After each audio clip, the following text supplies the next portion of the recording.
Delhi CM Arvind కేజ్రీవాల్కు మరోసారి ED నోటీసులు పంపింది. ఇప్పటికే 5 సార్లు నోటీసులు పంపినా ఆయన విచారణకు హాజరు కాలేదు. పశ్చిమ బెంగాల్లోని మాల్దాలో కాంగ్రెస్ నేత రాహుల్ గాంధీ కారుపై దుండగులు దాడి చేశారు. దీంతో ఆయన కారు అద్దాలు ధ్వంసమయ్యాయి. నిజామాబాద్ నగరంలోని సుభాష్ నగర్లో గల ప్రభుత్వ స్విమ్మింగ్ పూల్ రేపటి నుంచి పునః ప్రారంభం కానుంది. ఉదయం 6 గంటల నుంచి ఈ స్విమ్మింగ్ పూల్ అందుబాటులో ఉంటుందని కోచ్ తెలిపారు.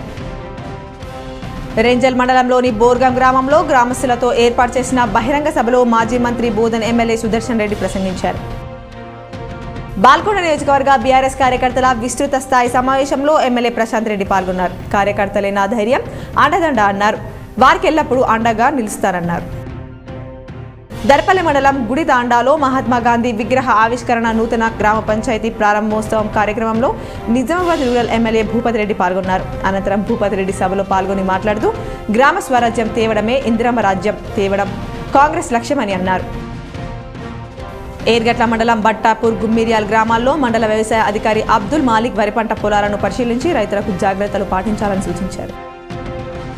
ప్రజా ప్రతినిధుల, జిల్లా పాలన యంత్రాంగం, స్నేహ సొసైటీ సిబ్బంది ప్రతి ఒక్కరి సహకారంతో చేస్తున్న సమాజ సేవలకు Asia international cultural research university ద్వారా గౌరవ డాక్టరేట్ అందుకోవడం చాలా సంతోషంగా ఉందని స్నేహ సొసైటీ కార్యదర్శి ఎస్ సిద్ధయ్య తెలిపారు.